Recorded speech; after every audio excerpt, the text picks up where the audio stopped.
Hello and welcome to the Grand Line Review, your source for everything One Piece. And today we have a review of episode 899, Defeat is Inevitable, the Straw Man's Fierce Attack.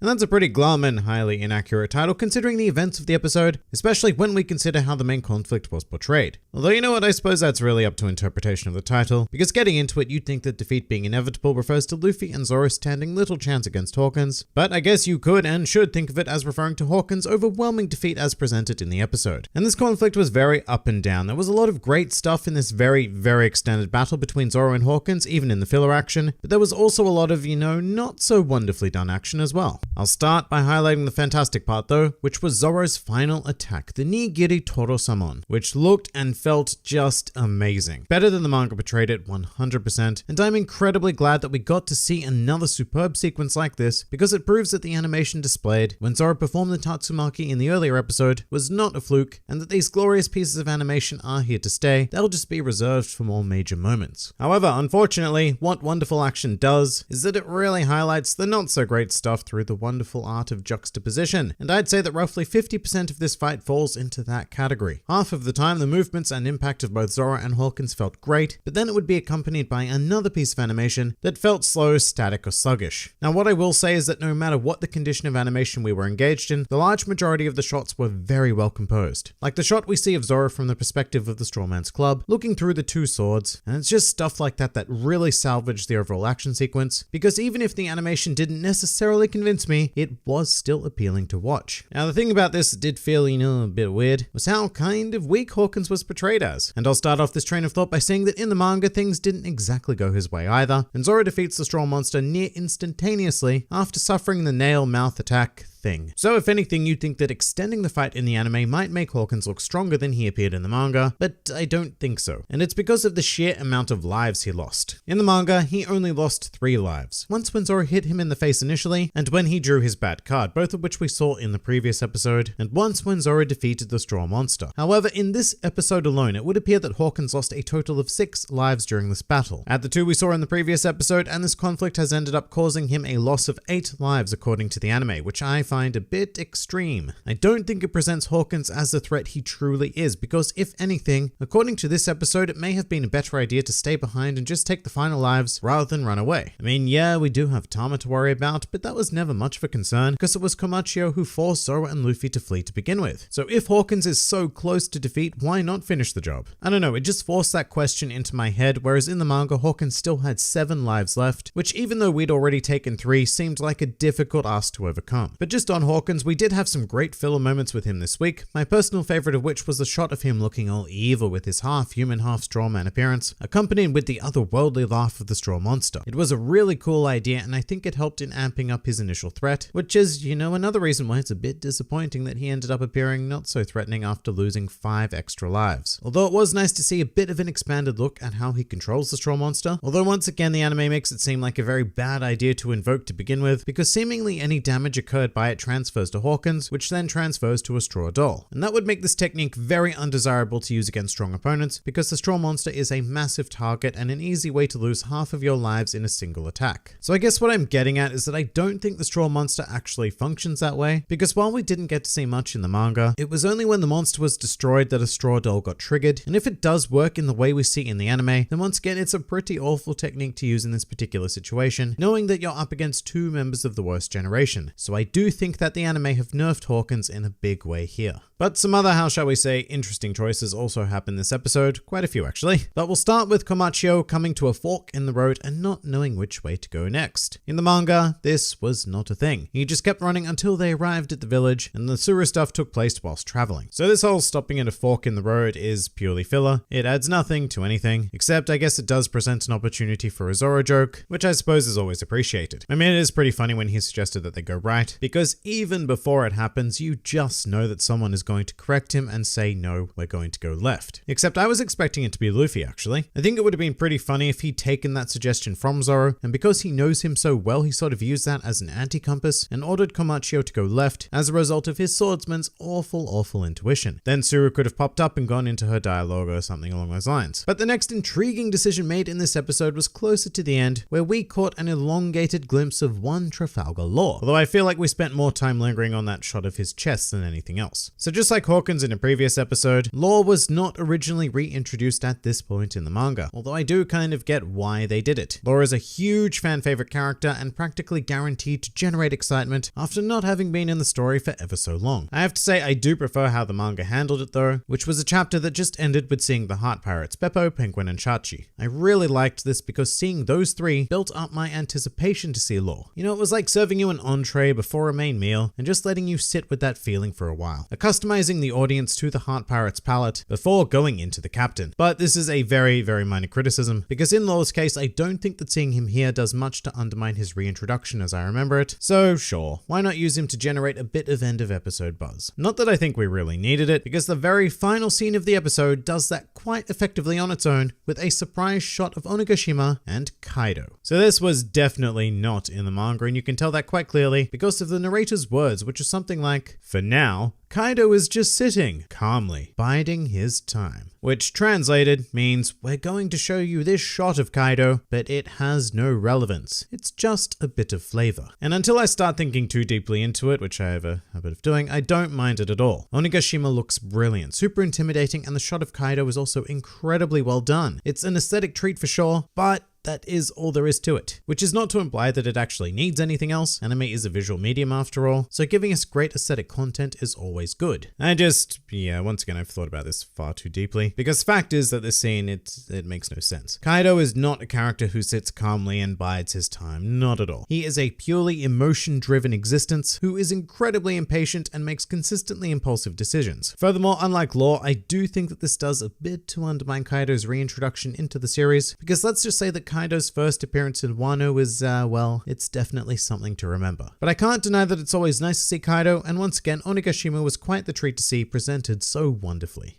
Alright, and now I'd like to go over something spoilerific, because essentially there was something in this episode that no anime-only fans would have really noticed, but the large majority of manga readers would have picked it up instantly, and I do need to briefly touch on it. Now this is not an insignificant spoiler, so if you'd like to avoid it, then please do skip to this time in the video. However, for everyone else, here we go.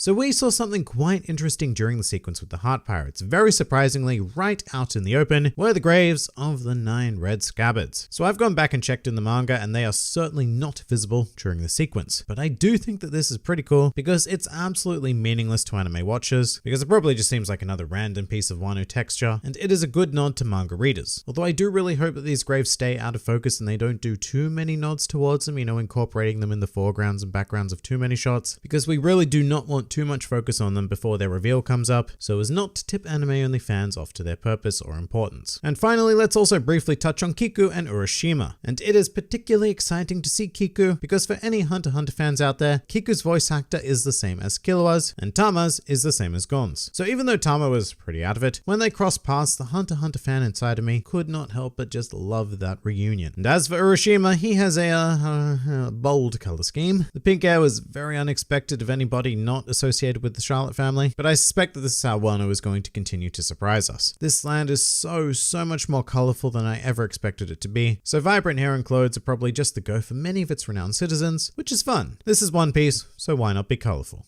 But that pretty much does it for episode 899. I do feel like this review has been quite nitpicky, but I want to emphasize that I quite enjoyed the episode. There were a lot of small parts that made me go, but the overall experience was still solid. If you enjoyed this video and the content this channel produced in general, then please do consider donating to the Grand Line Review Patreon, because the support of all of you amazing people is what continues to make this channel possible. And if you'd like to see more videos like this but applied to other anime and manga series, then please do check out my second channel, New World Review, for all of your wider needs. And if you'd like to join the fun at any time, then please do head over to my Discord server, where a wide array of shenaniganry takes place on a daily basis. And finally, please do comment with your thoughts on the episode. This has been the Grand Line Review, and I'll see you next time.